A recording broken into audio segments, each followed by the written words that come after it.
Good evening. I am David Rowe, the director of the Center for the Study of American Democracy here at Kenyon. This fall, the center, in conjunction with the Office of with Alumni and Parent Engagement, are sponsoring a series of 6 online panels that draw on the deep reservoir of Kenyon alumni, parents, faculty, and friends actively engaged in American democratic life. I am pleased to welcome you to the second panel of our series, Race, Identity, and Contesting the Real America. Before we get started, please let me thank the many people who made this evening possible. These include Lindsay Colopy, Adam Gilson, Annie Gordon, and Kent Woodward Ginther from the Offices of Alumni and Parent Engagement, Communication, and Advancement.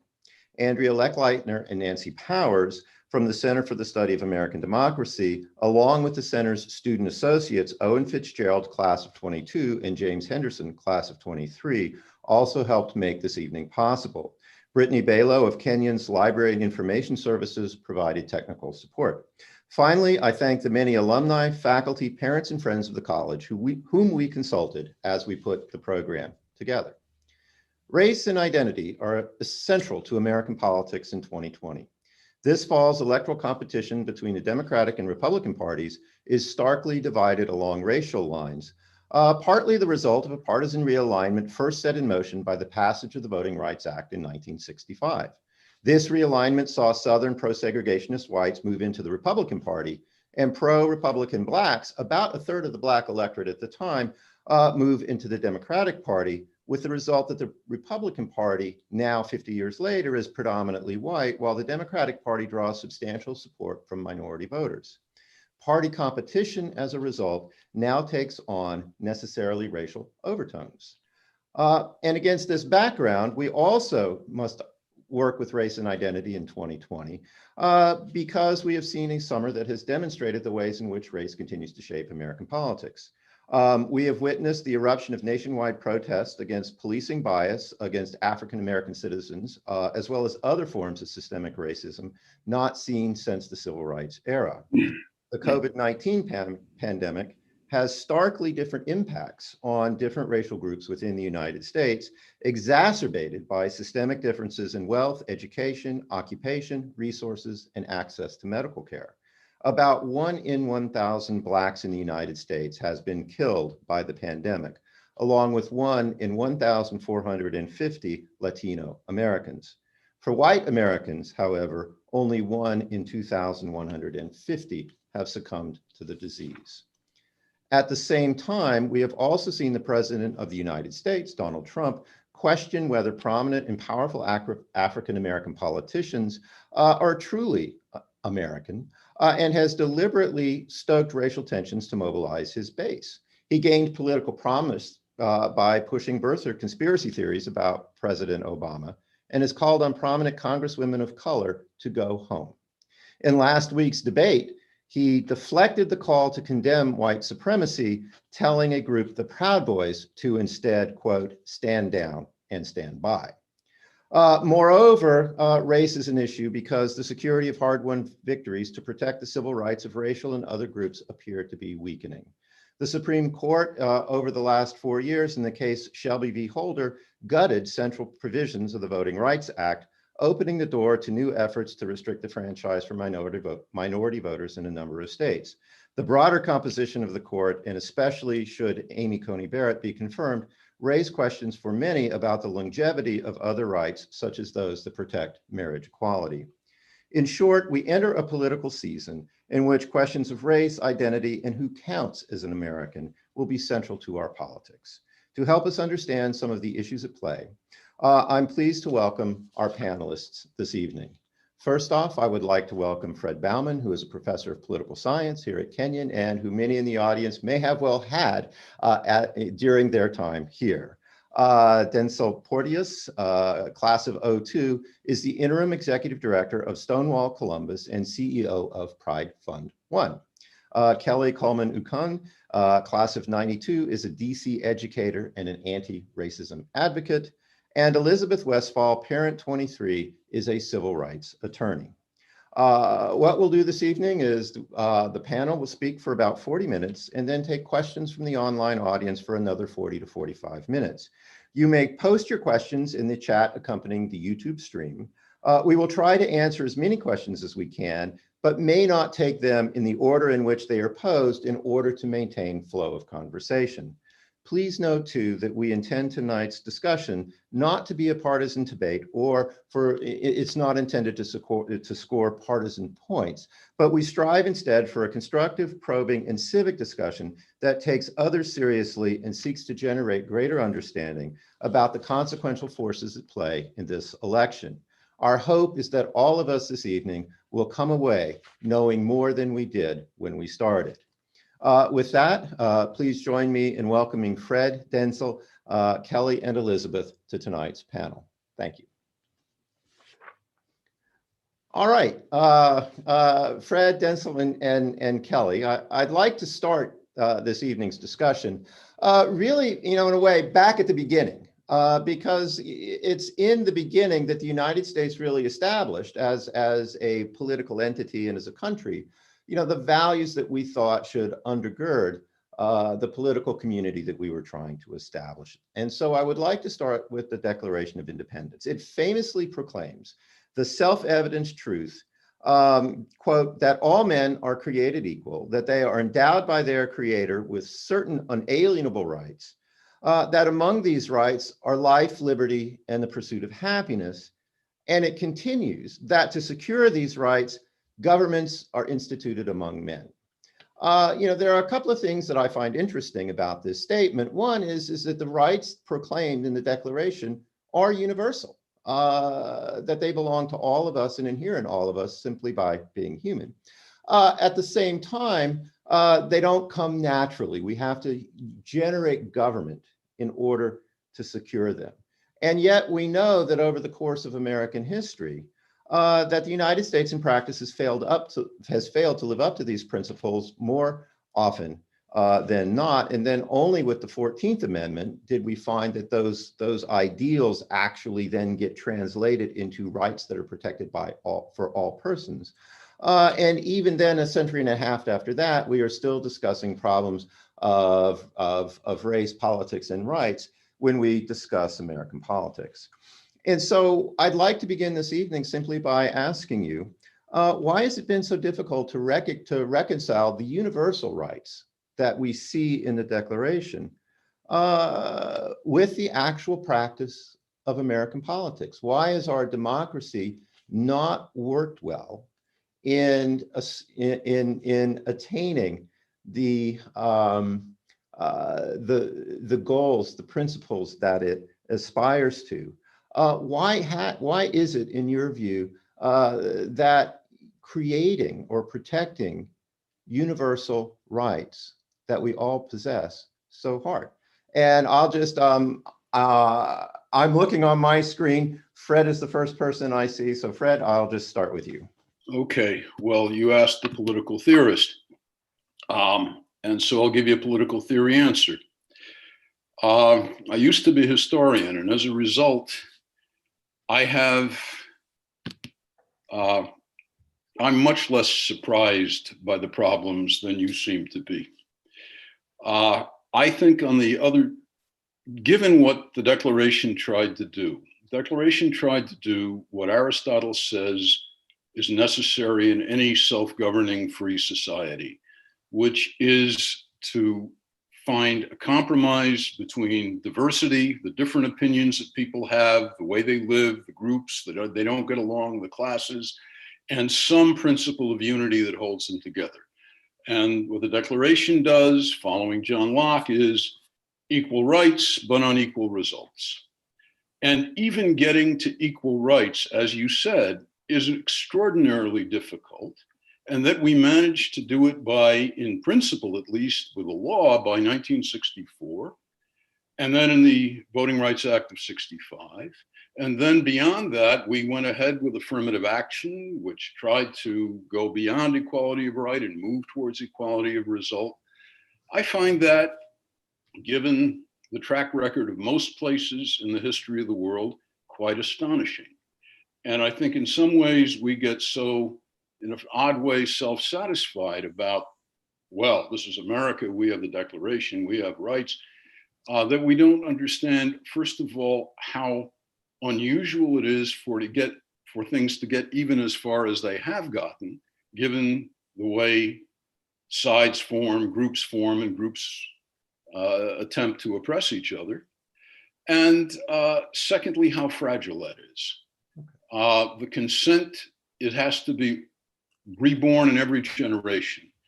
And what I see, and partly in the kind of sentiment that, gosh, it's really failed, more and more a sentiment that is hostile to liberal democracy on the grounds that it just hasn't done the job. And I'm thinking of people like Ibram Kendi or Eduardo Bonilla Silva, who have said equality of rights isn't enough. If you're colorblind, you're a racist.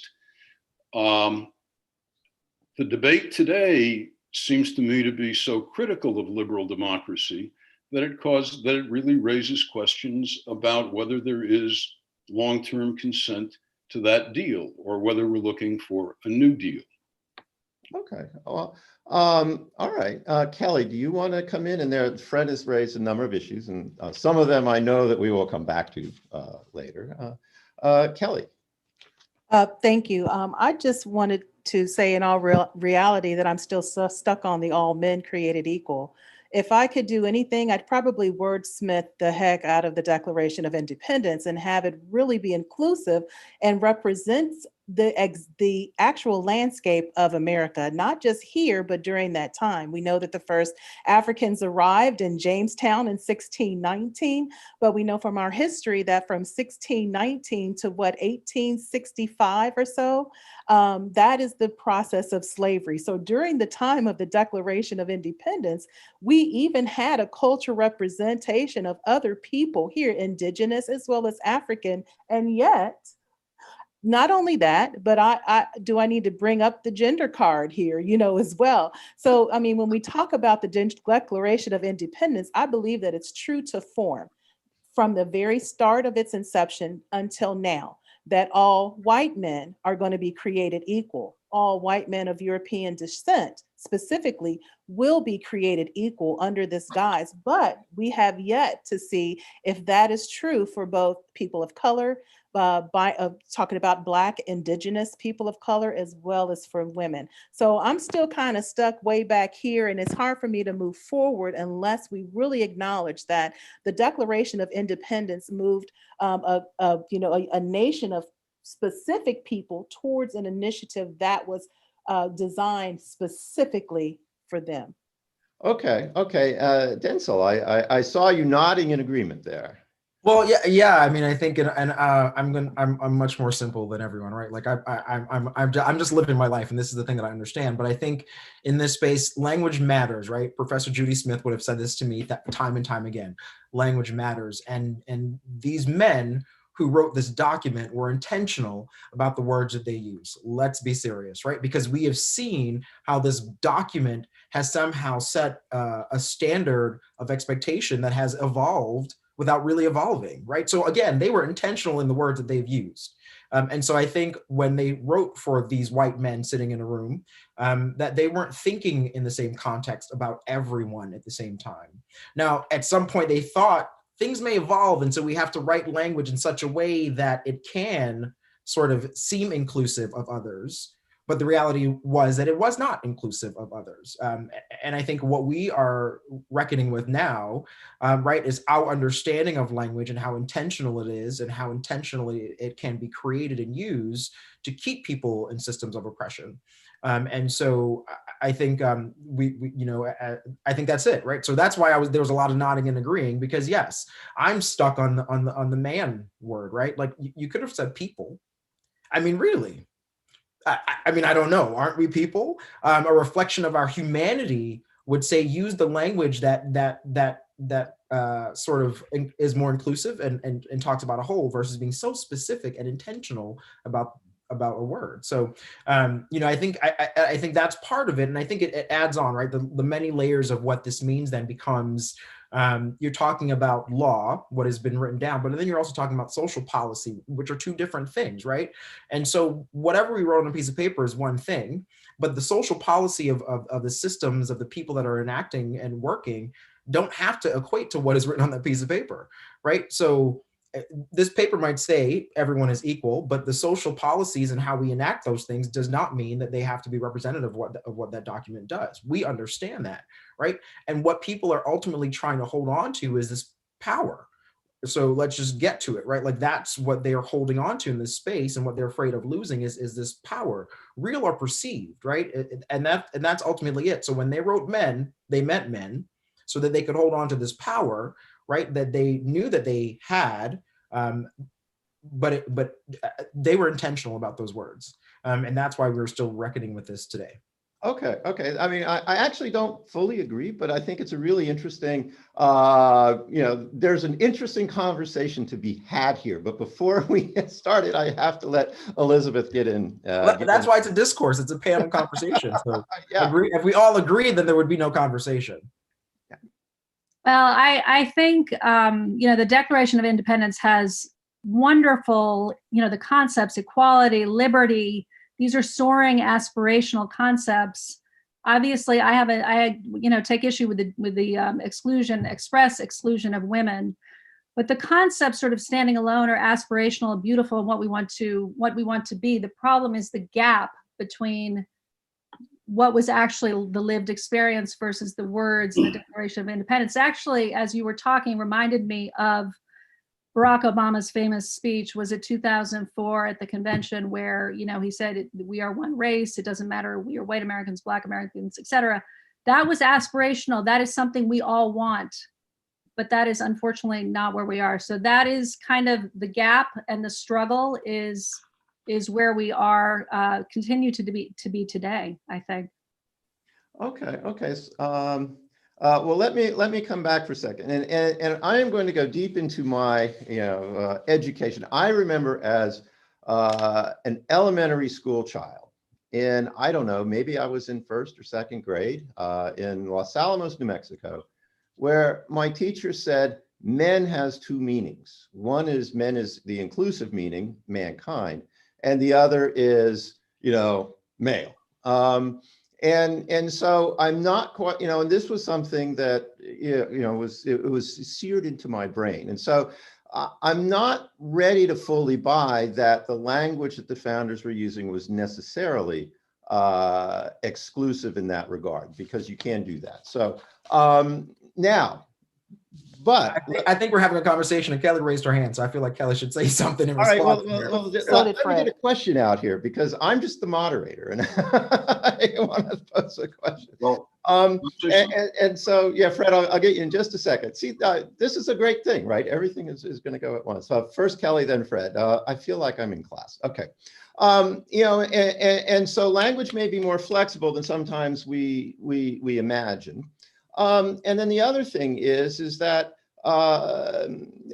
there's a really interesting book that I've read about the Declaration, and by a political theorist, Danielle Allen, who is an African-American woman. And she just loves the Declaration, in part because of its aspirational language. And there is a confounding part, because there is one part where the same language of men is used in something that didn't make it into the Declaration, because it's made by committee, where the colonists and Thomas Jefferson wrote to condemn the practice of slavery using language very similar to the way in which rights were violated. And so there's a little more ambiguity, I think, about what the founders were after than we would necessarily want with historical hindsight. But I want to let Kelly back into the conversation, and then I'll go to Fred. Kelly. Actually, Fred had his hand up first, and I would love to know what Go he's ahead. thinking. Go Okay. One thing right. I just wanted to say that I do also, David, directly responding to you about the man versus humankind. And I just want to state an argument that if that was the case, then why did they include women? Because that I do understand what you're saying, but then at the same time, these laws in this declaration was not meant for women. So, I'm going to just set that out there and go ahead and let Fred take the wheel. And I'll take that. I will completely take that. You're absolutely right. So Fred, go ahead. Yeah, just two things. One is just historical. At the time, I think Patrick Henry said, I know this no longer justifies, I cannot justify owning slaves, but I'm going to own them anyway. they knew what it meant. And Lincoln challenged Douglas and said, there's nobody until 2 years ago ever thought the Declaration did not apply to blacks. And that's because they got it from Locke. And Locke clearly is talking about what all human beings have in common, the right to life. And what that really means is a survival instinct. And that is held by males and females and everybody. Then I want to remind you of Frederick Douglass' great speech, What to the Slave is the 4th of July, in which he says the 4th of July, the Declaration of Independence, is the ringbolt of your liberties. Hold on to it. It's the anchor. Don't ever let anything go. Yeah. He understood it precisely as Elizabeth said, as an aspirational document. And Denzel, when you say, it's really about power, and you deconstruct it, and it no longer is an aspirational document, it's a piece of hypocrisy. What you're speaking for, I think, is a very powerful contemporary way of thinking, which comes out of Foucault and postmoderns. Everything is power, everything is struggle. And when that happens, when that becomes the sophisticated understanding, then the political order simply becomes an arena for class conflict, race conflict, religious conflict, whatever it is. And the deal that allows people to be both diverse and united disappears. And what you get is a struggle. It may still take the form of democratic politics, but everybody knows, everybody's hip to the con, everybody knows it's not there. And that's why I worry about that sophisticated critique of the Declaration, because I think Frederick Douglass was right, Elizabeth is right. You need it as the thing to work towards, and which they knew that they hadn't fulfilled at the time. Patrick Henry knew it perfectly well. So I fully agree with that. It is aspirational, but it's still about power. I mean, I'm sorry. I don't know how you can, but that's my lived experience. Your lived experience is different than mine, right? And hold on there. Just like our lived experiences are different. And so in this moment, my lived experience, right, in this aspirational space, is that I was not a part of that aspiration in the essence of it in the beginning. I believe it. I fully believe in the aspiration. I'm not done. I fully believe in that space of aspiring to, right? Because I worked in an admissions office at Kenyon, and we would sometimes say, look at the schools that we aspire to be like, a Yale and a Harvard and so and so. And so I understand that space of aspiration, right? But even those schools worked hard to hold on to the power, the status of being in those spaces. And so I fully agree that it is aspirational. I want us to live into that aspiration. But what I want us to also to do is to step away from the notion of power that is part of that aspiration.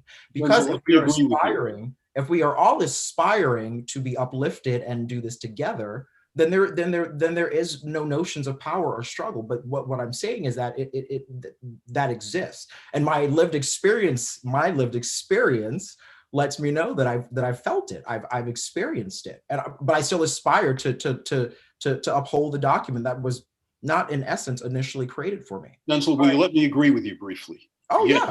There's power. But I wasn't saying you couldn't agree with me. I was just not done with my statement. I know. Power operates within structures. Yep. And the power struggle has to be limited by the structure, or else it simply becomes civil war. So we're not in disagreement. All right, I want Elizabeth to come in so that we maintain. Well, I think we need to talk about power. We need to talk about who is in and out of the electorate, and I want to talk about that in a more contemporary way and not related to the Declaration. But I just want to put a pin in and support Denzel in talking about power. Okay, well, I mean, I want to start with the Declaration in part, I think, because one of the ways in which I look at it is that it is aspirational, exactly as everyone says, and it provides that hook, right? That within which you can say, hey, wait a second, those words, they include me.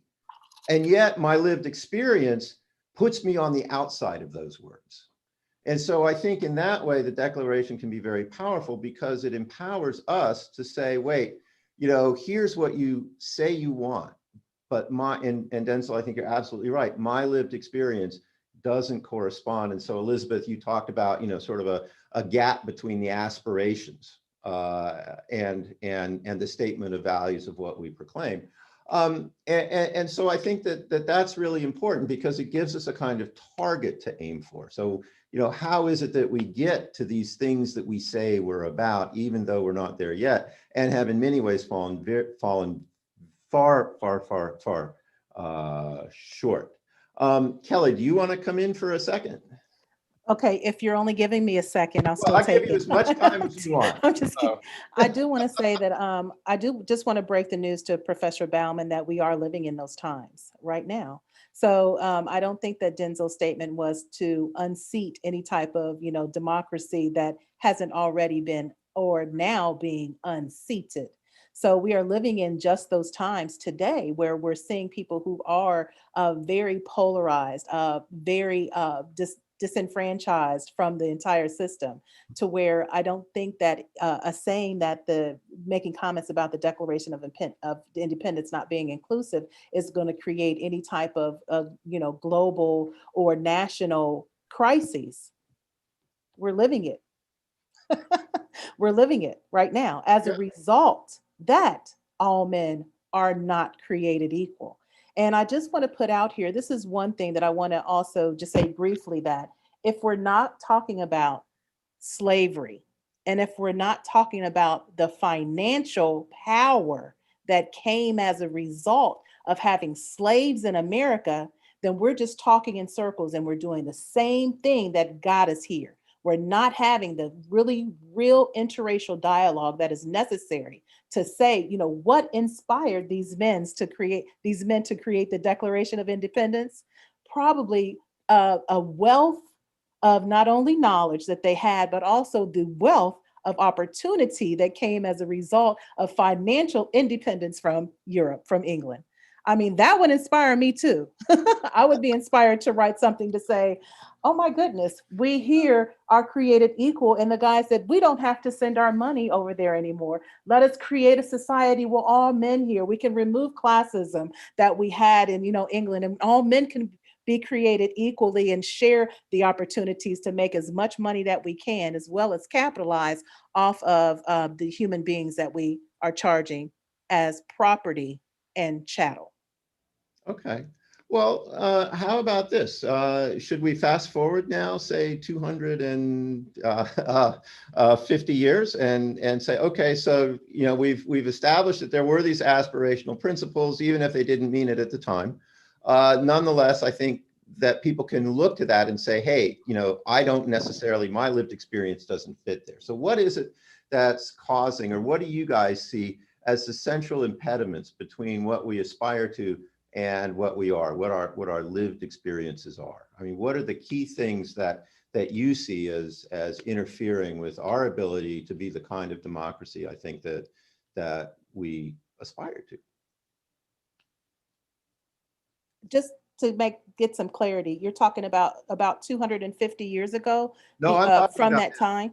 You're talking about now. Okay. Yeah, we're fast forward. I'm sorry. Okay. I didn't know where you were on the timeline. I'm sorry. Because we have the portion of segregation that happened from like 1865 until the civil rights. So what portion of the timeline do you want to talk about? So sorry about that. I want to talk about now because it's we've got a lot of people who really want to say, hey, what does this mean for me today? How do I understand current politics? And so I say, okay, let's go there. We can pull in, there's sort of institutional structures that persist over time, and so there's a whole history here. But when you look out in 2020 and say, we are not living up to our ideals, what do you see? And I know there are lots of them, but what do you see as the biggest impediment, or among the biggest impediments? So you don't necessarily have to say what the biggest one is, right? Because you may not know. But what do you see from your experience looking out at where we are today that prevents us from being, who we say we want to be as a country? Elizabeth, since you started this, I'm going to go with you first. Well, I mean, where to begin? How can you pick one? One issue. I do think Kelly is correct that the wealth gap created by slavery on the basis of race and the accumulation of wealth by white Americans is a major problem. I mean, I think educational opportunity is a major problem. I think, I am a current and former voting rights attorney, and I think,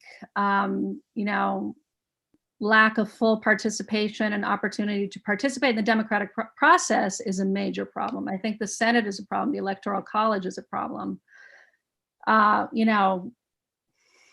I don't know, housing segregation. What federal civil rights statute have I missed? Employment discrimination. I mean, health disparities. It really, a lot of it goes back to gaps in wealth, segregation, slavery that we're still experiencing the effects of today. Okay. Denzel? Yes. I mean, I think that's right. It's just, yes. I think I was trying to sort of boil it down to this notion of identities and our individual identities. And that's part of the struggle that we continue to see, is that we as a plural, we, like everyone, outside of even this conversation, don't often or always think about each individual as we move forward. And so I think that keeps us in this space. We are not thinking how we can embrace the individual identities of people. And I think that's the challenge. I know that seems really simplistic in it, but I think if we weren't so challenged to not recognize people as individuals, I think we'd be able to move forward faster. So that we, if you think about the notion of not causing an individual harm, you always accept them for who they are. Therefore, then you are working to the benefit of helping them. I think if you devoid people of their individuality, then you have an ability to lump them into a group, and you are less inclined to think about the benefit to the whole versus the individual. So I don't know, that really, again, that yes to everything Elizabeth said, but I think it really is this notion of acceptance of individuals, so that we can work towards ensuring that each person is happy versus lumping together these groups as wholes in that way. So. Okay. Elizabeth, you want to come right back on Well, this? I did want to kind of disagree, because I think, systemic racism and, the problem of white people not accepting systemic racism is a major problem. So that is really a group problem and less of an individual problem. So I think I would take a little bit of issue, or maybe complement what you just said, Denzel. I think it's a compliment, because I see it as a compliment. You are correct. I think there is that group thing, but I think what I'm saying is sort of how we can move forward is if people understand each individual person. But you are correct. I do actually agree with that statement. Yes. Okay, Kelly, you indicate. I'm jumping in there, right? Thank you. I would like to say that, and what I feel is the foundation that we really need to be looking at and talking about more regularly are the intersections. Well, I think that identity as well as discrimination in housing, economics, education, etc., are all intersections of the same one problem. The biggest problem that I believe we have here in America, and that is racism. And once we address racism and keep the spotlight on racism, we will see all of the intersectional points that are arising out of it. So if we're not talking about race, if we're not talking about systemic, of course, the systemic racism that happens in finance, in our, financial institutions, in education, in gender, in identities, if we're not talking about race, then I don't think we're talking about much, because race is the foundational principle from which all of these are exacted. Okay, Kelly, can I just take a second? I want to drill down a little bit on what you mean by racism, because there are different ways that we can think about that. And so is this something that is just held as a personal belief that people, hold inside themselves in terms of how they interpret the world? Is it the nature of the structures of the world that we live in? When you say racism, exactly what are you thinking in terms of what that means? I think there's only one definition for racism, and that is in this country, racism is how we deal with people who are not white. So Okay, any type of system or policy that is set against people who are not white that are meant to prevent them from accessing the full liberties of the country, including voting, education, housing, finance, anything that inhibits them from doing that is is considered it, for people who are non-white. And right, we're not talking cultural, we're talking about race. That means black or brown skin. right. Then I would consider that, and the power to do that as well. So racism would be not just the discrimination, but the power to implement policy to make sure that the discrimination is grounded in our country, legislative and legal action. Then that would be my definition and a universal definition of racism. Yeah, I just have one more follow-up, just so that I'm clear in my mind. Is this something, I'm just trying to understand the origins, because there are different ways we might be able to explain the origins. Is it something that you see as a personal animus that psychologically I would have towards someone else, or is it something that emerges because of power? I have power, and it's not so much racial animus. It's just that I see the ability to take away from someone else something that I would desire, and I use the political system in order to do so. Great question. So I'm trying just to, Mhm. or another way of thinking about this, I'm trying to figure out what's the human intentionality behind racism. Right? Where does that intentionality come from? Is it something that's driven? Is it innate that I don't like people who don't look like me? Is it something else? And so I'm just curious. That's all. Right, what is an opposition of racism? What's an opposition of racism is probably privilege. So if we look in that context, what are the privileges that you are afforded, that the doors are made for you as a white male, the doors are opened for you as a white male. And it's not that you have any individual exceptionalities or exceptional abilities. It's just that the system was designed for you to succeed. Whereas the system was not designed for me or a Black person or a woman, because we're talking about intersectionality as well, to succeed. So what is an opposition of racism is probably white privilege. Now, let me ask you a question. Yep. How much on a scale of 1 to 100 does racism, or does race, not racism, but does race impact your life? If you were to give me a number. If I were to give you a number, Mhm. um, uh,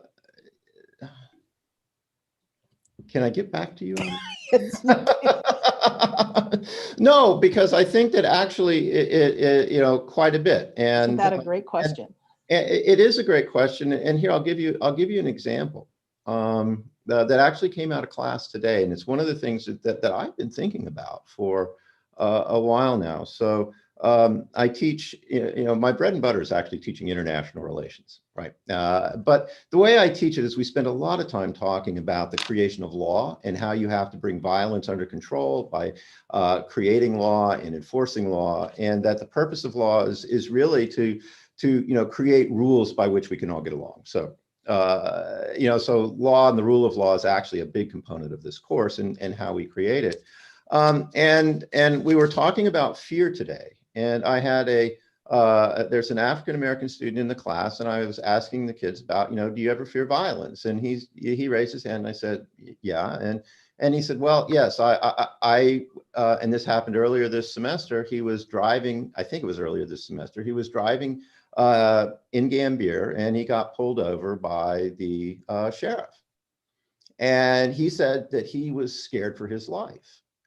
And it made me think back to my college days. And I had, I think it's just, being male in college, right? Every once in a while you run into the law. And I had the discomfort of being confronted by an officer of the law, but never the fear, right?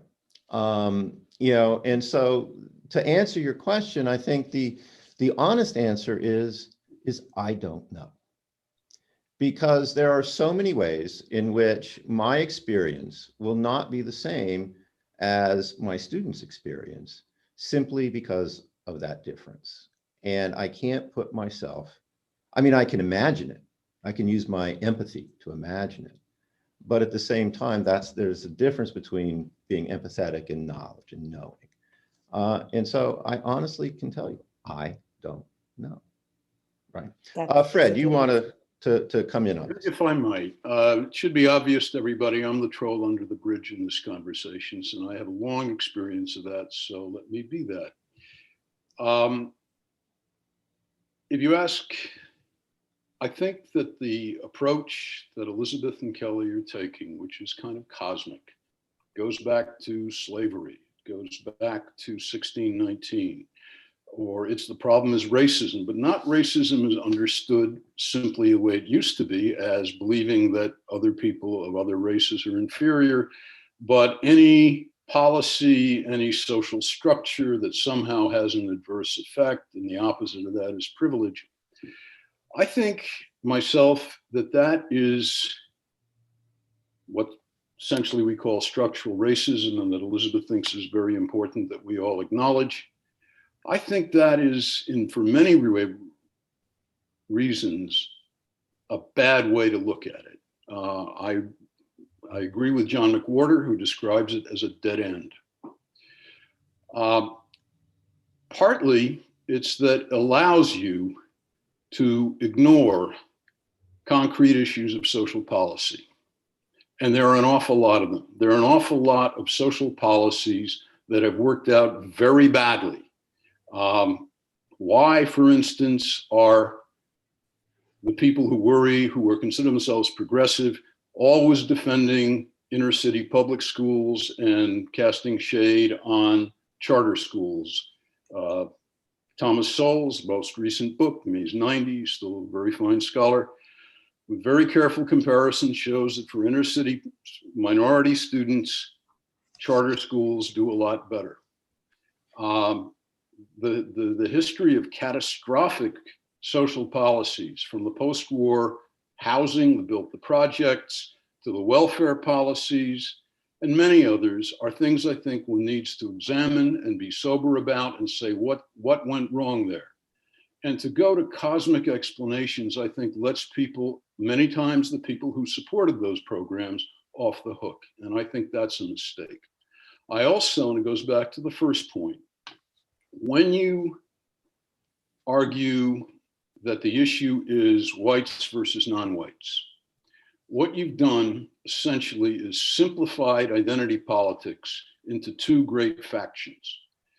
The American system, look at Madison, Federalist 10, is supposed to work with lots of and flexible factions. You may be, one day you're a proud Laotian immigrant, another day you're a proud shrimp fisherman in the Gulf of Mexico. And coalitions form and identities are fluid.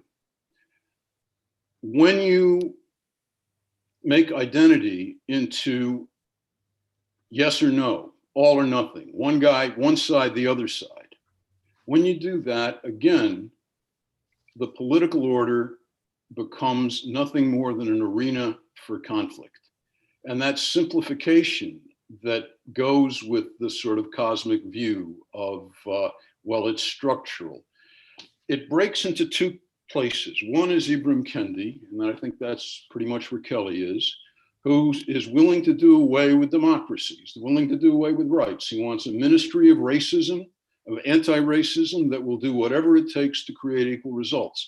And that means violations of freedom of speech, violations of freedom of property, all due process of law and employment, all kinds of things.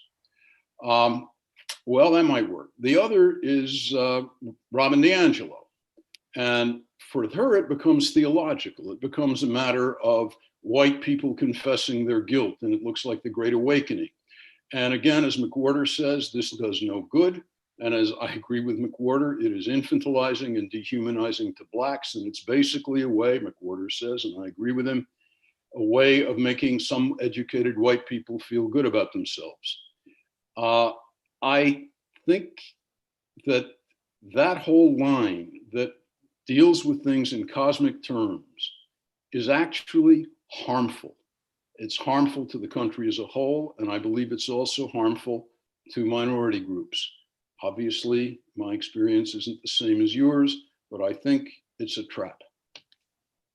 Okay. I'd like to defend myself because you made a statement that I am standing with Kendi as far as anti-democracy. And I like to say in my own defense, I think it would be helpful if you asked me my position. I also want to say that we're not here for academics. We are here to talk about our feelings as just regular citizens. But if you want to have a panel on academics, and I would love to bring the things that I have in response to some of the issues that you raised. And I do take offense when you talk about it being cosmic. It's very real.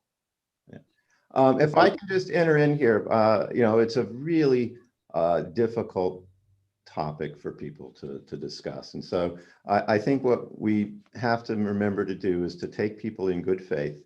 And even if we suspect where we think they are, that we let them speak for themselves. And so I think that that's important, because otherwise we get too caught up and say, what did you just say about me? And the ideas go away. And so I would like to remind us to, Fred, I know you feel the troll under the bridge tonight. So just be a gentle and kind troll, if that's okay.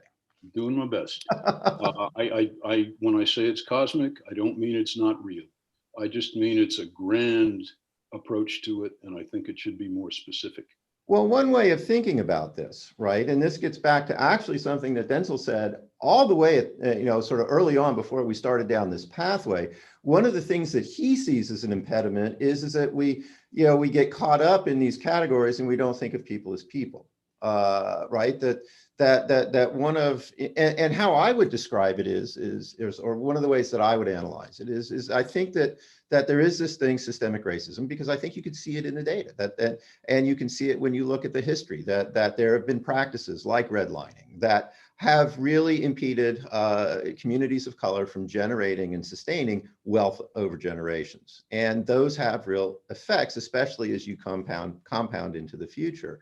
And so, that tends to make us think in these broad categories, in part because there's a systemic structure that produces those broad categories. And one of the things that really gets lost is our ability to treat people as people, in part because, we're seeing these other things that are also injustices. Denzel, do you have any, would you like to say more? Because I think that was really interesting, right? That this is a cost that we bear, and in some ways an injustice that we bear because of this situation. We see people not as people. Yeah. Well, it's interesting because I think about my own intersectional identity. I was not born in America. I was born in Jamaica. And oftentimes I've already heard Professor Rose say it several times, African-American. I'm not African-American, I'm Black. Right now, but not to me, just say in terms of just sort of language used, right? So I think even you reference a student in your class, and I thought about that and I said, well, I wonder if that student would identify as Black versus African-American, because I know that that's something that I struggle with, because even in this country, a lot of Black Americans look at me and they think, oh, well, you're Black. And then I say, well, I'm actually from Jamaica. And then it becomes this whole conversation of like, oh, well, you don't have the same experience. You may not know these other things. I'm treated the same way, right? Because as you just identified, they see a generalization. I'm Black. No one else really cares about the specificity of my individual identity to go that deep into it, to say, oh, well, we shouldn't treat him that way. We shouldn't do that thing to him. The categorization of what they see is how they move forward in my space oftentimes. And so what I try to do is bring a little bit of individuality to each person that I interact with, right? Because I don't know what backstory you're bringing to me. I never know that. It can be exhausting. I will fully admit, right? Like living life that way, where you think of each human person as their own individual person, can be exhausting. We understand that the brain itself also doesn't really pick up every bit of information. We categorize things, we put them in jumbles. And so when you really turn it on to be intentional, right? Robin DiAngelo uses a lot of word about intentionality, right? When you really are intentional about understanding, you become exhausted because you realize how much work it actually is, right? And that's the central thing, right? Like you should be so exhausted in this work of intentionality and understanding each individual human that you go to sleep every night thinking, wow, I did a good job because I'm exhausted. I worked really hard at respecting each individual person. If you wake up in the morning and don't feel exhausted by this, then you're not doing it right. Like, honestly, I don't know, right? Like when I interact with my staff members at work, I treat each of them individually. I have to, because I could get sued. Right, like if I started like lumping them together as a one like monolithic thing, so I think that's just ultimately central to me, right? When I say about the individuality of each human and the intersectional identities, if folks were really thinking about that at the beginning of this of our the creation of us, that document would be much longer. It would be immeasurably long. Right? Like if we talked about each individual identity, but at the time we were thinking about monolithic identities versus the respecting of each individual person and what we bring to the table. But so that's my space and why I talk about that and why I believe in that. Well, and I think it's very important. And by the way, and I apologize then, not to pick up on your Jamaican. No, don't apologize to me. It was just an example to say that like your student might identify as African American and he might be okay. But you didn't identify me in any way. I'm just simply saying as a comparison point, like Okay. He might be okay with that. I prefer Black. My friends know it. Don't worry about it. It just was a point of comparison. Well, no, but I mean, it does bring up an important point because I think if when you approach people on good faith, you can make these faux pas and they don't, and people understand that they're faux pas, right? That it's not who you are. But if you don't approach people in good faith, or if you're in a system that doesn't incentivize good faith, right, then we're in a much nastier world. Although I don't believe in incentives for anything, right? Like you should just do good, right? Like I don't need to incentivize you to do good. You should just do good. Oh, I agree. I agree 100%. It's just that I deal with students every day. No. Oh, yeah. If I don't incentivize things, right? I know, right? But that's the coddling of us as humans that we understand. We've got to right, Pavlovian or whatever it is. We got to incentivize them to do the right thing. I get it, but personally, like with my daughter, when I tell her something, I'm not going to reward you for doing the right thing. I will acknowledge it. Baby, thank you. And maybe that's reward in and of itself, but like, I'm not going to give you a lollipop every time you brush your teeth, right? Because some people, right? Like, of course, that's also not the right thing to do because you just brush your teeth and now you're going to get sugar. But, right, like that's what people do. We have a tendency of rewarding people in these really great ways for doing the right thing, which I think, again, should just be innate in who we are. But again, we're going. Yeah, no, but I mean, it's an interesting conversation. So, Elizabeth, you have something to add? Well, I was just going to comment about individuality. I mean, Denzel, I think the world of you for treating people as individuals. I did just want to note, all of us have a little bit. I mean, a bias that we cannot overcome. And I did want to let people know, if you don't know about the test you can do where you have Black, white, and all these different criminal, doctor, this, that, your brain will act on stereotypes and you will type faster the negative stereotype for Black people than for white people. And even well-intentioned people like civil rights attorneys who have thought a lot about this will have that type of reaction. So that is baked into the way we categorize things and the way our brain works.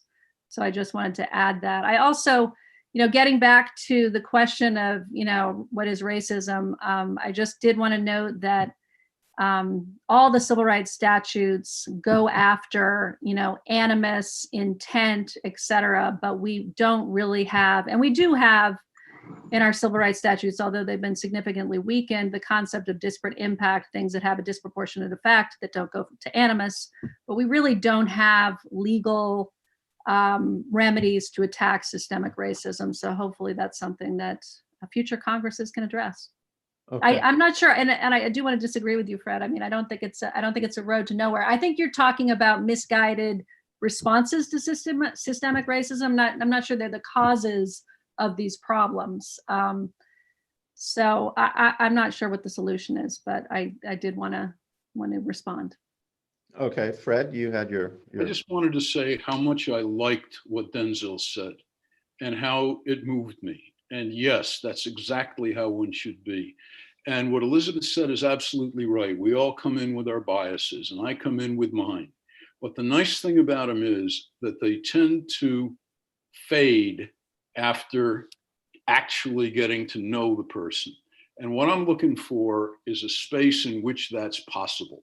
James Baldwin once wrote that you can't talk with a white person, because it's like he killed somebody and there's a corpse in the closet, and you know, and you know, he knows that you know, and you know that he knows that you know, and eventually you can talk about nothing but the corpse in the closet. And I would have hoped that by now we could be enough past that we can actually begin to talk to each other as individuals. And that's what I try to do when I ask people their backstories all the time. I don't find it even all that exhausting. I find it fascinating. And yeah, that's the world I want. That's the world that I think still liberal democracy, constitutional democracy best provides. Okay, Kelly, you wanted to come in, and then Elizabeth. I think that I just made peace with Fred because I couldn't agree with you more.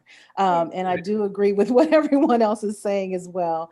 What I do want to uplift is, well, one thing I do want to comment on what Fred said about you're still looking for a space where this conversation can happen. And I challenge you, you may not find it if you're looking for it. You may have to create it yourself, which is a lead in to some of the work that I've been doing.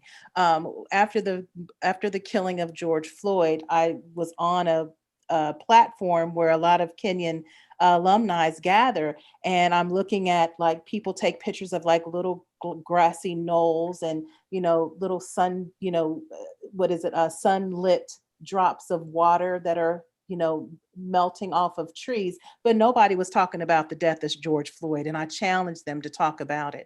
From that arose a conversation, and I realized that we're not talking about race. So this is my lead in. In order for this perfect union that you're speaking of, Fred, I'm sorry to make fun of you, but as far as this perfect union that you're speaking about, I believe that what we need to have is what is missing in America today. We're not talking about race. I believe that this is what Glenn Singleton, out of his book, Courageous Conversations About Race, is talking about equity in schools.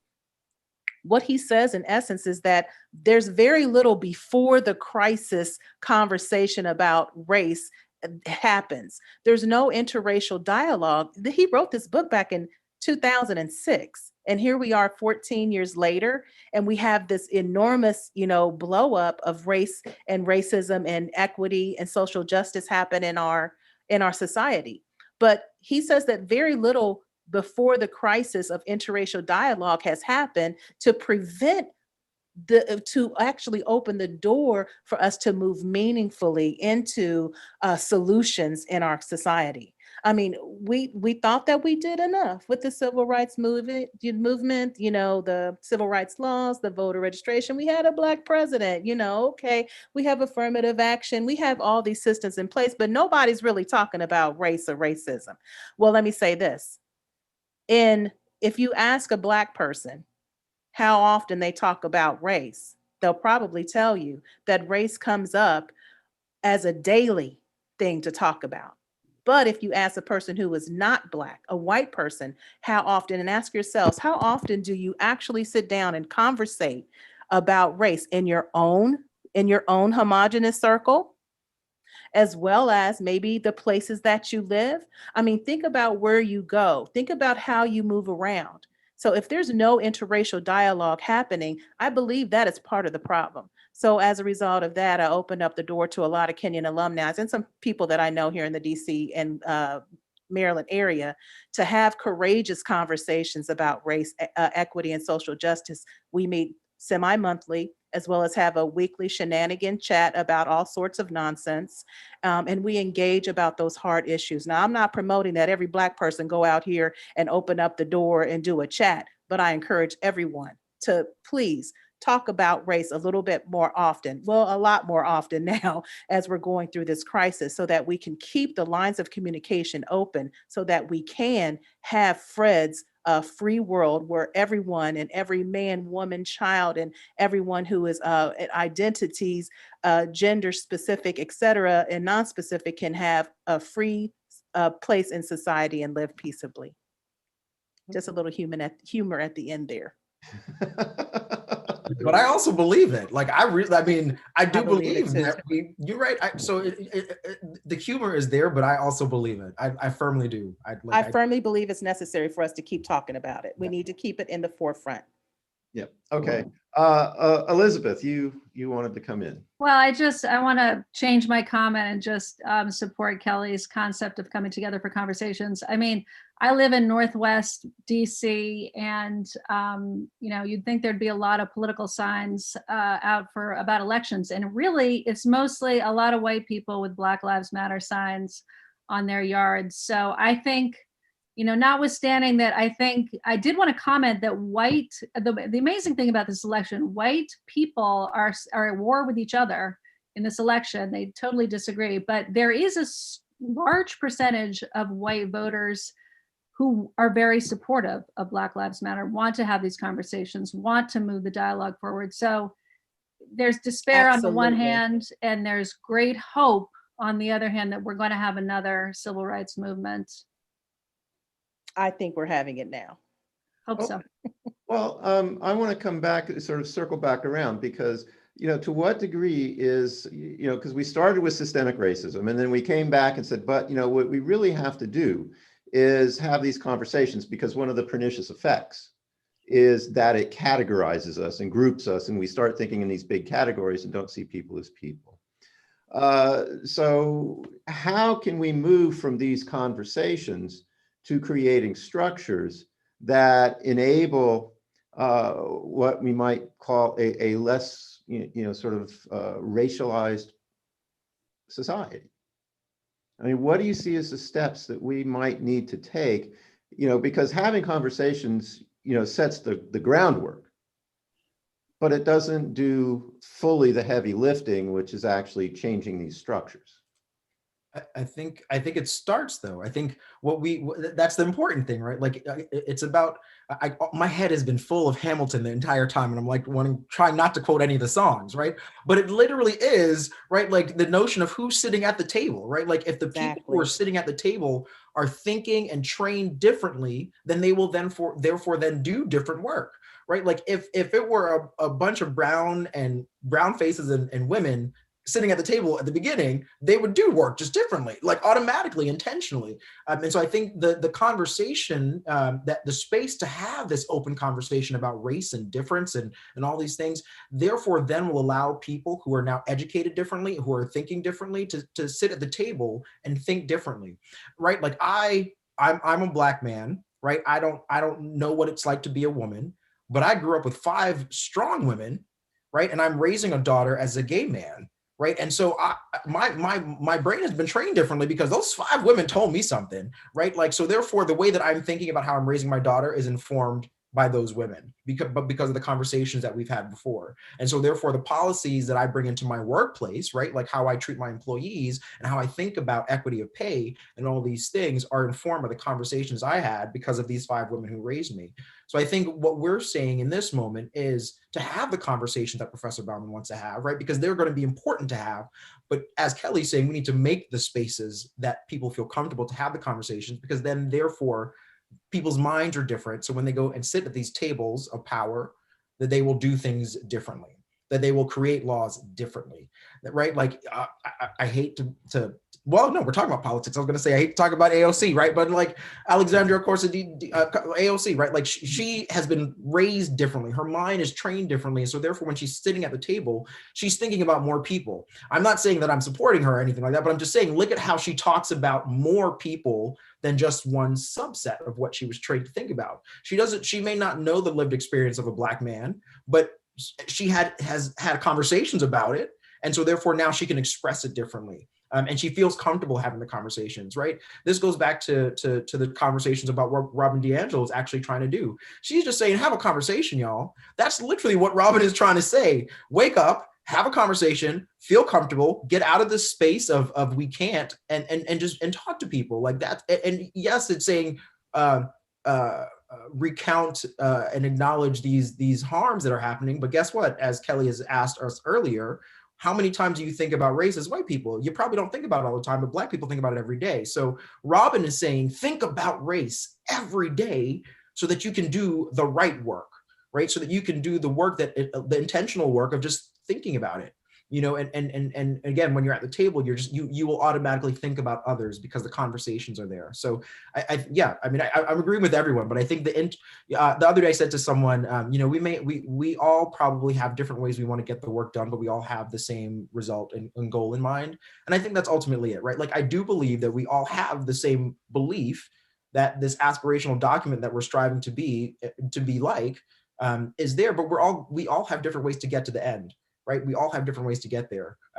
But anyway, sorry, I'm going off a little bit, but I think that's it. Ultimately, the conversations that we have to have in order for us to get to the next step, that's the most important thing. So people feel comfortable being the white man at the table saying, hey, well, let's talk about our brown people, right? Like, you need to be able to feel comfortable to have that conversation. So. Right. Kelly, you indicated you wanted to speak. I just wanted to add just a little bit to that, and I appreciate everyone's time and patience with me. I tend to be a little long-winded, and I have lots of things to say. With that, excuse me, I do think that not only having the conversations, but that is exactly my point that Denzel said, is to open up the doorway to having the conversation. I think that we live in a society now where this is uncomfortable.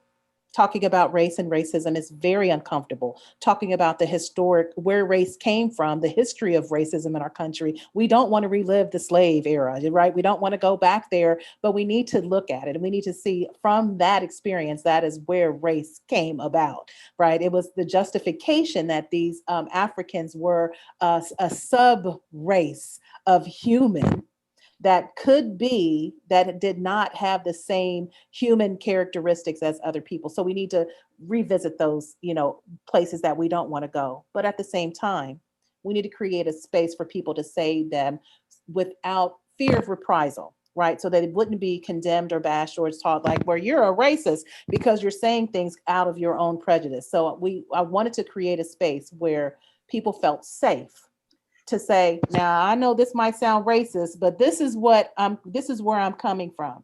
And we can say to them, and I can, you know, help them out, move them along that continuum. I want to say real quickly, I was strategic. I could have had a conversation with a lot of people. I live in the DMV. I chose Kenyon on purpose. Why?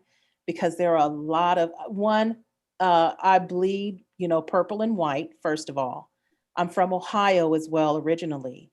And my Kenyan experience is something that I would never trade for anything in the world. And it wasn't all that great.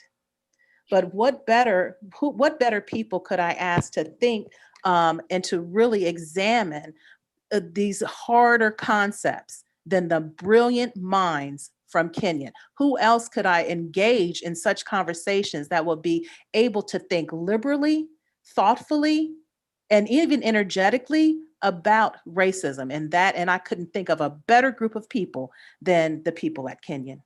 So I'm glad to be here. Fred, you're invited to our group. Okay, I'm gonna send you an invitation. Please. He will be there. He will be there. You too, David. Well, thank you. Fred. Just an observation about tonight's discussion so far. We've come to a place that I'm very happy with, which is honest conversation. And if the topics are uncomfortable, as today's are, so be it. Let's get into it. Let's deal with it. That's the model of liberal education. That's the model of philosophy. There's also, where we started, was a lot of talk about power. And that's legitimate because we're part of a political order and power is how things work. Absolutely. But the two are in tension. When you are playing to win, then the other person is an obstacle. When you're trying to make contact with a human being and understand them, that's not about power. That operates within a structure of power. Those two things are in tension. How we navigate them is a really good question. But I'm always worried, and this goes back, you know, to the postmodernists, the people who are so thrilled that they've discovered that everything is power. No, power is there properly to create spaces in which power does not operate. That's what the Bill of Rights does. It says there are places where the government can't go. It creates spaces, safe spaces, for the kind of human exploration that Kelly and Denzel and I are talking So there's a tension, and I just wanted to observe that. Okay. Well, and it's actually a great segue because we have from the audience, and they've been really enjoying this, except for when I talk. So there's a desire to hear more because the title is "In Contesting the Real America." How do we get to that America that we now all, I think, agree that we want to attain, that we recognize it's not here yet? So how do we create a liberal, democratic society that lives up to its ideals? What impediments do you see? What steps do we need to take? I mean, Fred, one of the things that you've mentioned is power. Elizabeth, you're a civil rights attorney. One of the things is that we can sometimes pass law and then see them eroded over time. As people say, well, I would like to see this right weakened because I don't like some of the effects that it has. So how do we get from here to there? Elizabeth, I'll start with you and pull you into the conversation.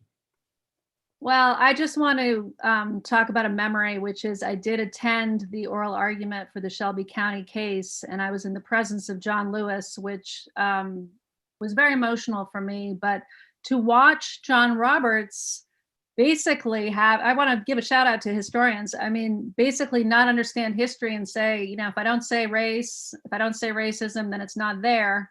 And of course, struck down Section 5 of the Voting Rights Act. And then, Republican legislatures across the country said, power, we're going to restrict the right to vote in a way that hurts Black voters.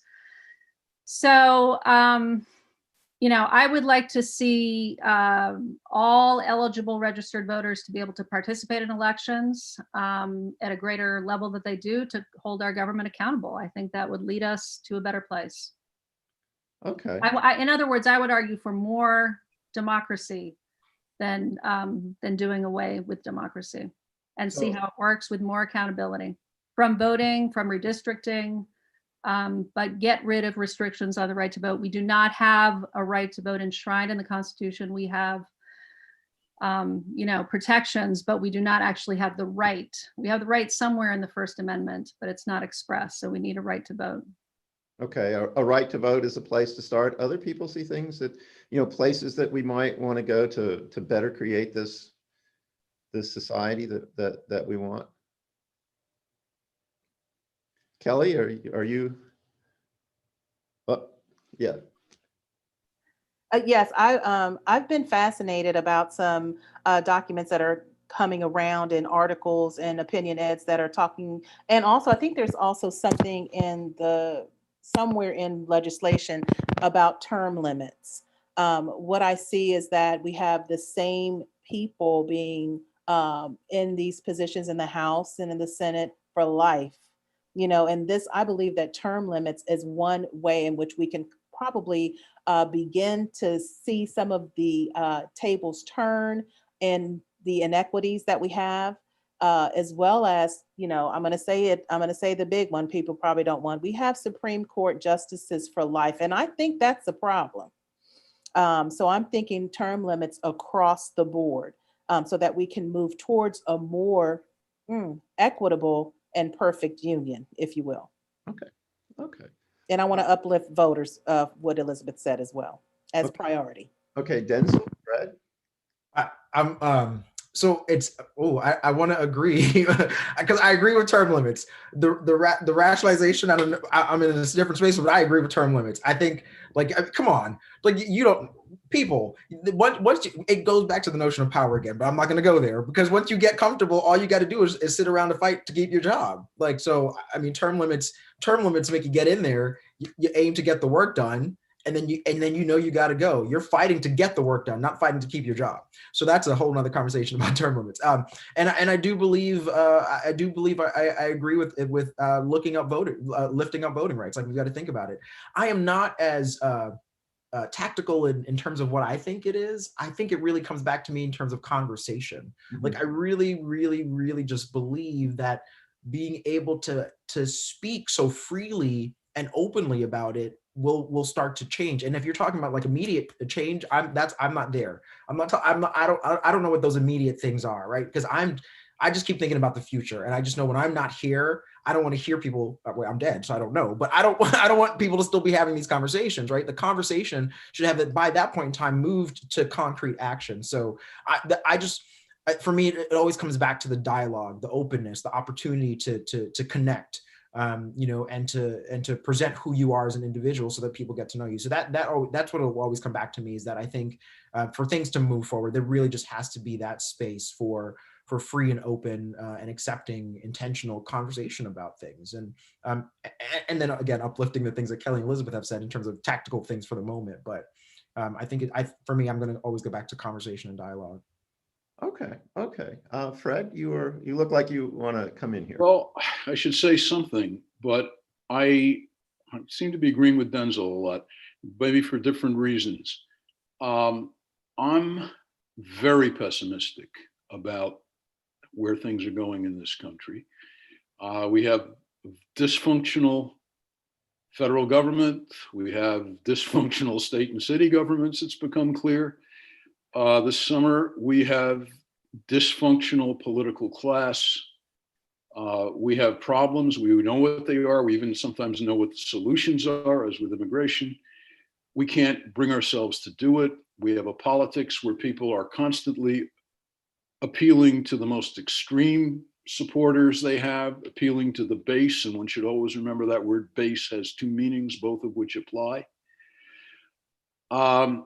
We have, I think, had terrible education of the middle and upper classes when it came to politics, when it came to the Constitution, for them to understand even how this is supposed to work. So I am, in the large picture of everything, very pessimistic. What I would like to see is a less eye for an eye, less vengeful, more moderate politics. I don't see where that's coming from, given the people who get elected and the people who are in the nonprofit sector as well.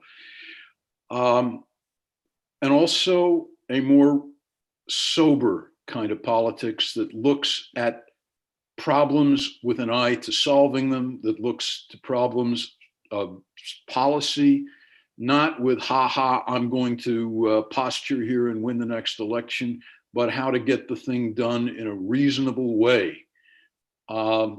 This is something I've learned from faculty committees, which God knows are awful places to be, except that you actually have a problem. You've got to get something done, and people who are ideologically or personally hostile to each other, they've got to work it out.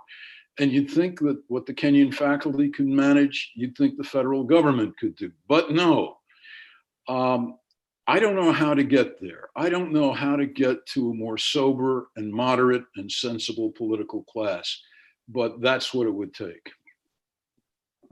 I'm just going to sort of interject one thing that I think would be important, and it goes to the heart of American politics. I think one problem is that that the parties divide along race largely, and one of the sad effects of that is that, you know, if you're a party, in this case it's the Democratic Party, and you can rely on a block of voters because they have nowhere else to go, you can afford to not listen to them or only listen to them marginally. And so one of the things that raises people's voices is when, people are competing for them. And if we can change the party system, and one of the great hopes, after 2012, when Mitt Romney lost the presidential election, there was this study in the Republican Party that said, we have to become a big tent party. That's where our future is. And they, went the other way. But for me, restructuring the political system so that, these voices get heard and that you actually have party competition for them. Because right now, if you want to suppress Democratic votes, you're also suppressing Black votes, right? And so you see, party competition just playing right down that line, which then just reinforces this whole way of structuring conflict over something that is central to America that can tear us apart. And so, I see, sort of, the parties as being central here, and not just what's going on inside the Democratic Party, but can the United States build a conservative party that also speaks to the interests of Blacks, so that these get contested and their interests get heard and the voices get heard. And I think that's really important. There's a question though from the audience that says, and it's a little bit critical of how we all, except for you, Fred, ended on or sort of have come to a positive place. And the question is this: racism is killing people as we speak. Why should we put a positive spin on it? Shouldn't we be able to discuss that? Yeah, but I don't know that anyone is putting a positive spin on that. I think we're saying that is still a problem, but if we're not talking about these problems, then it will continue to be a problem. So I mean, I feel like I think that I don't know. I don't think anyone here is putting a positive spin on those systemic issues and issues that are happening right now. I think Kelly has brought it up at least several times to say, out of the killing of these things or out of this moment, we have done this. But so I think what we are saying is not that this moment is positive. What we are all saying is that we are hoping for a positive future, right? As you acknowledge, yes, Professor Brownman wasn't saying that he just in this moment he feels that there's a sense of pessimism, but I believe that he is also saying he hopes that our future is different and better. So I think I don't think anyone is saying that right now there is anything positive. I think what we're saying is that these are the steps, which I thought was a question, for us to move forward into a space where we can live in this more perfect union that we so hope we can. We can talk about the fact that people are killing people right now. We can talk about the legislation and the inaction that's happening in our government. I think we started there. I think we're arcing to that space of saying those are problems. So I don't know. I don't know that we're sort of making this moment a Pollyanna moment in relation to what's happening. I think, again, we're talking about what we need to get to this place, and acknowledging that in this moment there's hurt and harm that's happening. That's what we should. That's what we're saying. We need to create spaces so we can talk about that hurt and harm as well. So I don't know. Okay, Kelly. I agree wholeheartedly. And I want to uplift the question, and I want to say whoever asked the question, thank you. Because the center for me is about racism. The center is also about what Denzel said, was about having the conversation. I'm going to be quite frank. The killings have always existed. The killings have not stopped over decades, hundreds, maybe even centuries. They will continue to go on even after this election.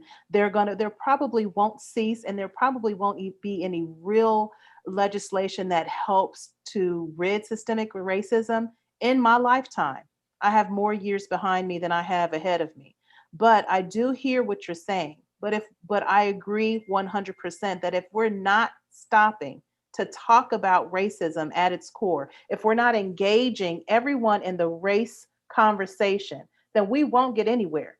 This is about changing people's mindsets. Race can be very elusive, as we know, or very pervasive in some respects. We have been just indoctrinated with what is right and what is wrong, what is light and what is dark, what is black and what is white. And out of that, we need to talk about those things and we need to bring it forward. This is only a beginning. I want to say briefly, I promise to close. I want to say briefly that I want to validate and ratify every race card that people have thrown from 1965 until present. I will give a 10% margin on some of those that were questionable, but think about it. Think about the people that threw race cards. 90% of them were right, okay? 90% of them were probably valid. I know I've thrown several of them in my lifetime. So if we think about that, think about how we've been talking about race just in the past year. How about in the past decade? How about in your lifetime? If we're not talking about it, then we will never make the change or the argument against it. Okay, well, all right.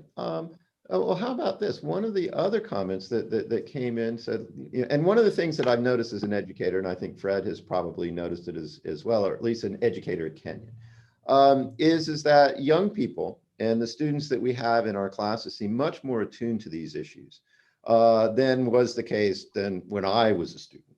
And does that give us some hope that there is an ability to navigate a very dangerous period, but then still come out somewhere good at the end? Absolutely.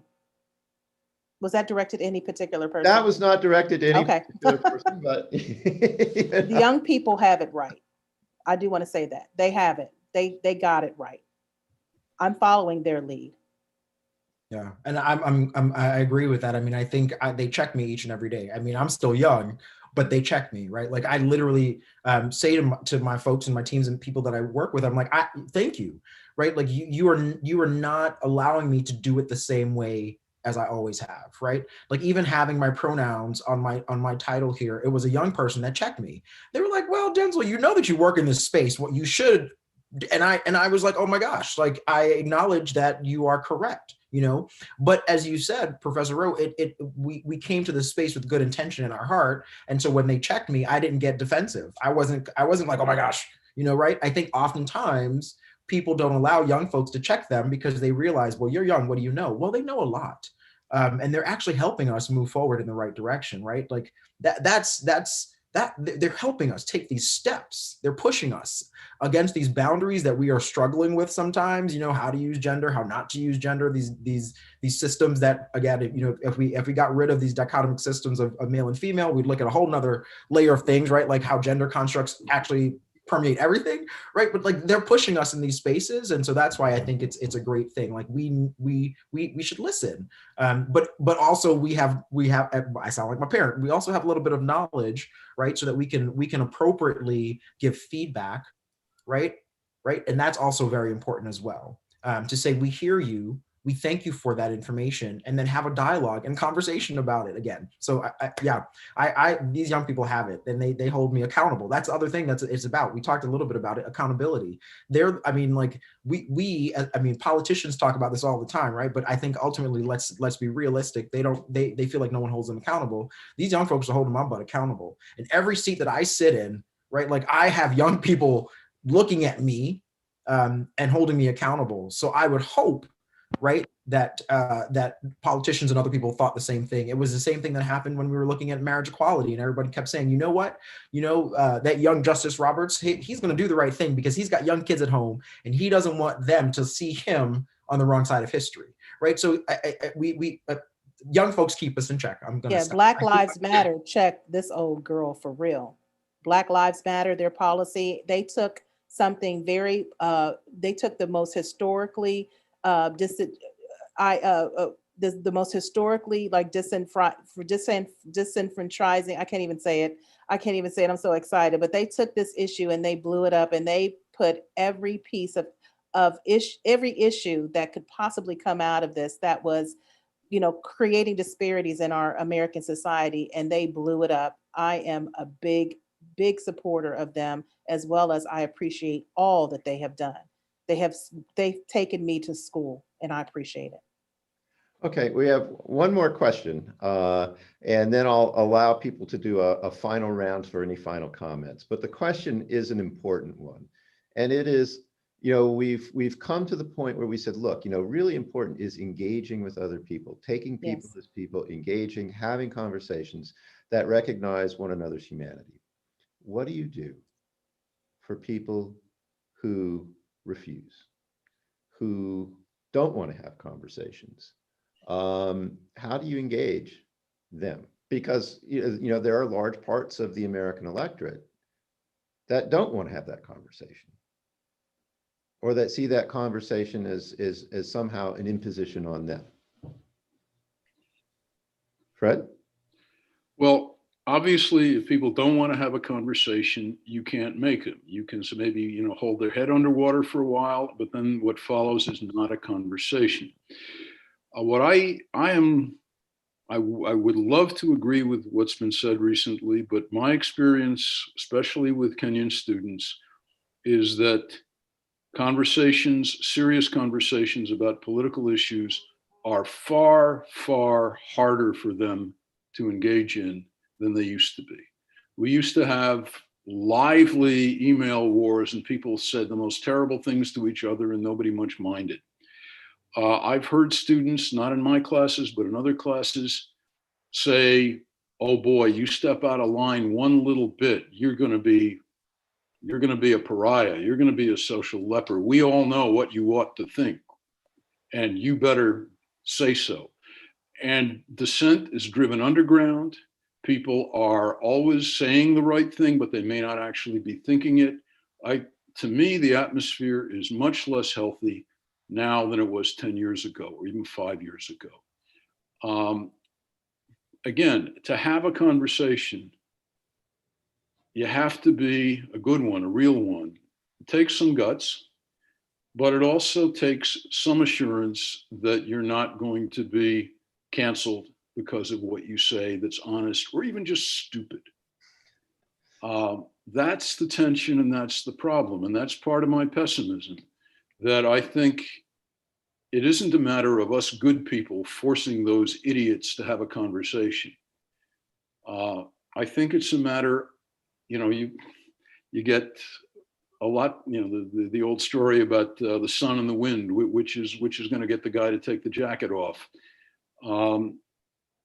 If the pressure is less to be correct, you're likely to get a better response. And right now, there are an awful lot of people who are basically resisting those uncomfortable conversations because they're scared and they don't want to say anything.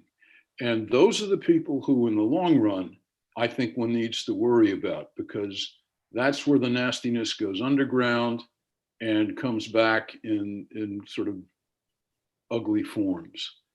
So I'm not going to spend my time worrying about somebody who doesn't want to have a conversation. I want to worry about the people who would be willing to, but are afraid. Okay. Others want to come in on this? Elizabeth, excuse me. I just wanted to ask, what is Kenyon College doing to promote open conversations? I mean, I agree with you. There is an incredible eggshell feel, but if you can't have these conversations in college, I mean, there needs to be a safe space. Yeah. I do feel like there needs to, there's an organization. People try to, there needs to be at the top an encouragement of robust dialogue. And not one say all the right things. And there is an organization of students called The Bridge, which is really good. They are really trying to, and they're, I think, having a meeting tomorrow to talk about it, maybe this topic. There are efforts being made to get across it, but I've heard enough to know that it's an uphill battle. And faculty are incorporating it. That was my other question. Into their classes, into their teaching. I think it is an issue that we're all now sensitive to, and understand that part of liberal education means addressing exactly this. And sometimes in sort of big structural ways, but also in just sort of small individual interactions where we teach, when we talk with students. And so I think it occurs on several different levels, but it's something that I think the faculty recognize and take very seriously. Kelly, I have a question though. So sort of in this space, I mean, when you sort of look at the situation flipped, was there ever a time when more conservative dialogue did not give way to this freedom of conversation and expression of ideas? Were there people who didn't feel comfortable saying those sort of things in the classroom to talk about race at one point in time? So I think, and then did colleges and universities think about how we protect them to make them feel comfortable in these spaces, to have these conversations? I don't know. I'm just wondering, right? Like, because I know when I arrived at Kenyon, or most of the institutions that I've worked at, it wasn't like we were thinking about how to make open dialogue safe. Like, how do we protect the students who want to talk about these big, like, mind-blowing ideas? So I'm just wondering, why do we have to sort of create these, to think about it in that other way? Not saying it's right or wrong. I actually agree that we should probably be thinking about how we make these spaces safe for everyone to have a conversation. But I just don't know that at one point in time, when the converse was in the other way around, that schools were thinking about how do you make this space safe. I don't know. I could be wrong. Well, I can only speak to what I do in class on this. And I, for my seminars especially, I begin every seminar by saying, you know, it's sort of what happens in Vegas stays in Vegas. What happens in seminar stays in seminar, meaning that we are going to talk about things that are hard, that will put people on the spot, that they may say things that they, on reflection, think are wrong.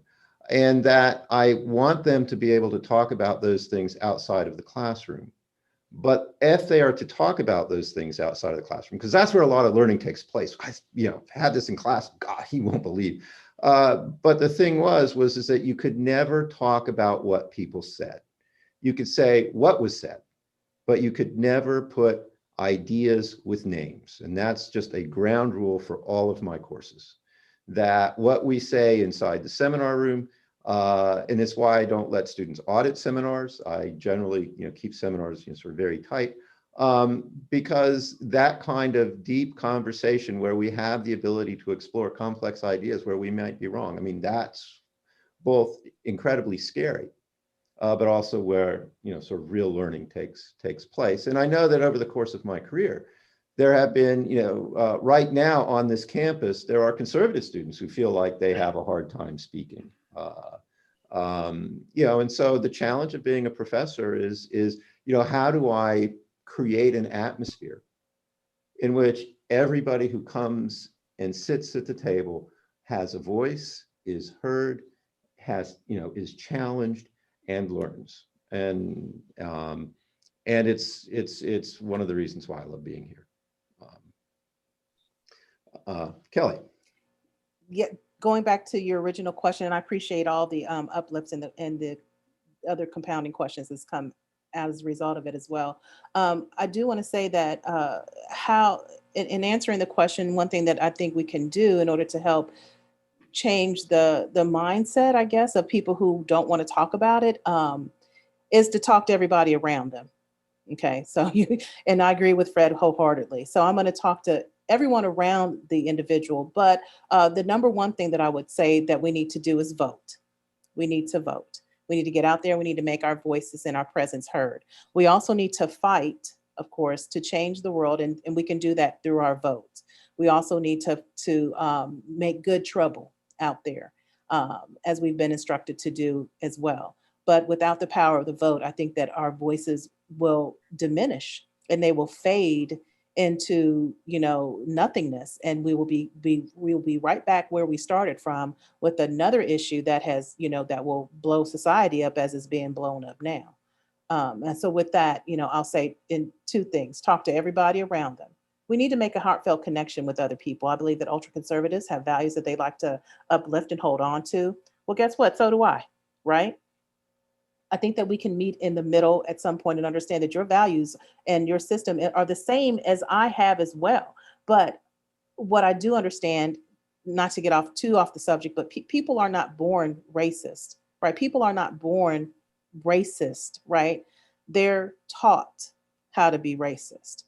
They have been talked to and they've been conditioned to think in a certain way. So what we need to do is try to help them unlearn that in some kind of way through conversations. I would say is my number one place Okay. to start. All right. Well, we could go on for a Absolutely. long time, I think. I mean, we are already well past the witching hour. Oh, wow. And so what I would like to do to close this out is give everybody a chance to say one last thing, and then we'll call it an evening. Does anyone want to start? I was just going to say, do you have a question for us? Something to prompt us on the way out? What's your hope for the future? Right? I mean, we're in the midst of what may be one of the most consequential elections in a lifetime. What's your hope for the future? I'd be happy to start. Okay, Kelly, go ahead. Okay, thank you. I have, please hear me out. It's not that I don't have any hope for the future. It's just that I'm grounded in the present. So what I need to say is what we need to do today. I will probably not live to see real change happen in my lifetime, but I'm giving it my all today with my vote, with conversations, with making good trouble, with raising issues that people don't want to talk about, with doing what I can in my own section or in my own world that is not necessarily going to impact my family, but allow me a platform to speak about those things that are really infecting our country. And that I choose is racism. So I'm creating a space where we can develop more anti-racist leaders to get out there and do the work. So I'm all about today. Okay, great. Fred, I'll go to you next.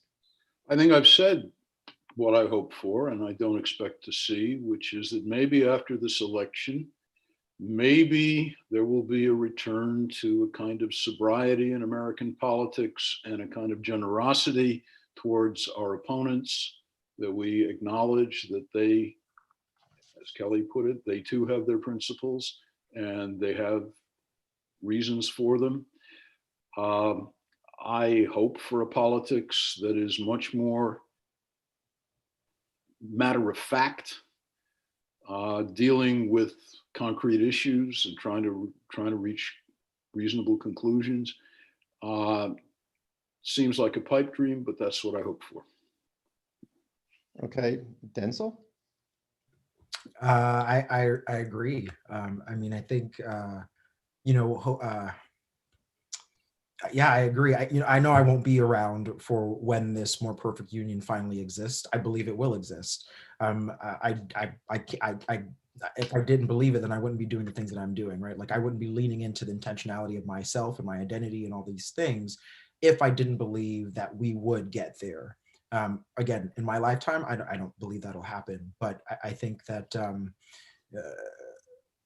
yeah, I think that's it. I don't know. I agree. I think that we can get there. I think we have to get there. I think about my daughter, and I mean, she's my foster daughter. She's my adopted daughter. But I know that her life and the arc of her experience and her existence is going to be informed by my belief that we will have a more perfect union, that the Declaration of Independence will actually stand for her. I think that's ultimately, I believe in our future. I have this really kind of faith that we will somehow get there and do the right things, and we will all be happier on the other side. But that's just what I believe. Okay, great. Elizabeth? Well, I think you stole my line because I wanted to return to the Declaration of Independence, but I do hope that reason will prevail in this election, and that all the values of the Declaration will come to full fruition. All righty. Well, with that, I would like to draw the event to a close. And let me just say a couple of things before we fully sign off. And the first, of course, is to thank you guys. And I'm just, sort of, going around the circle as you appear on my screen. So Fred, Kelly, Elizabeth, and Denzel, it was a great conversation, at times a little bit, dicey, but it was, I think, good for all around. I think that at the beginning we said we all want to come away knowing more than what we did when we went in. And I think that we accomplished that goal. And I thank you deeply for contributing to that this evening. And so with that, I would like to, sort of thank you. There are a couple of other things. This is the second in a series. Next Tuesday night will be the third panel, which will be democracy, order, and the rule of law, which will cover the ways in which, we see law intersecting with American politics at this time. With that, I would like to call the evening to a close and thank the audience for being with us and for participating in the chat. And I wish you all a lovely night. Thank you. Thank you very much. It's been a great evening. Thank you, everyone. Guys, Thank you so much. It's been so wonderful.